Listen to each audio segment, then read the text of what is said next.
Arrivée du pape Jean-Paul II cet après-midi au Nigeria, accueil enthousiaste, 20 000 personnes ont ovationné le Saint-Père. Dès son arrivée, le pape a demandé le respect des droits de l'homme et rendu hommage à tous ceux qui travaillent pour la paix en Afrique. Sur place, Alain Chalvran. Les Nigérians n'ont pas voulu manquer leur rendez-vous avec le pape. Rendez-vous qui a même parfois tourné quasiment à l'émeute, tout cela pour voir Jean-Paul II, qui était arrivé peu avant à l'aéroport d'Abuja, la nouvelle capitale du Nigeria.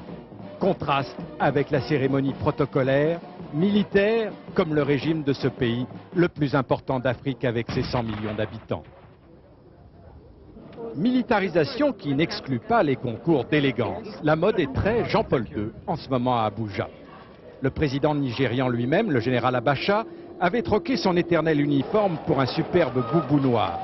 Les deux hommes se sont salués cordialement, comme il se doit, ce qui n'a pas empêché Jean-Paul II de parler franchement des droits de l'homme dans son discours. Il vous faut promouvoir harmonie et unité nationale, garantir la vie humaine et les droits de l'homme. En parlant ainsi, Jean-Paul II va à la rencontre des préoccupations des Nigérians, qui souhaitent ardemment un peu plus de démocratie et un peu moins de répression. La visite du pape va aider à résoudre les problèmes des droits de l'homme au Nigeria. On va avoir beaucoup de progrès ici. Il va apporter paix et unité au Nigeria.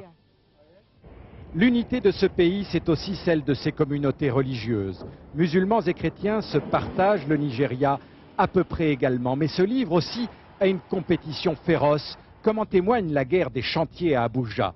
Celui de la mosquée est terminé, alors que celui de la cathédrale est en panne, faute d'argent.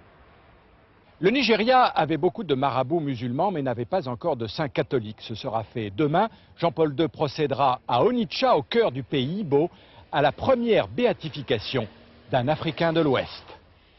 Alain Chalvran vient de le dire, le pape devrait donc, lors de ce voyage de 3 jours, béatifier un moine cistérien, et ce au moment précisément où l'abbaye de Cîteaux en Côte d'Or célèbre son 900e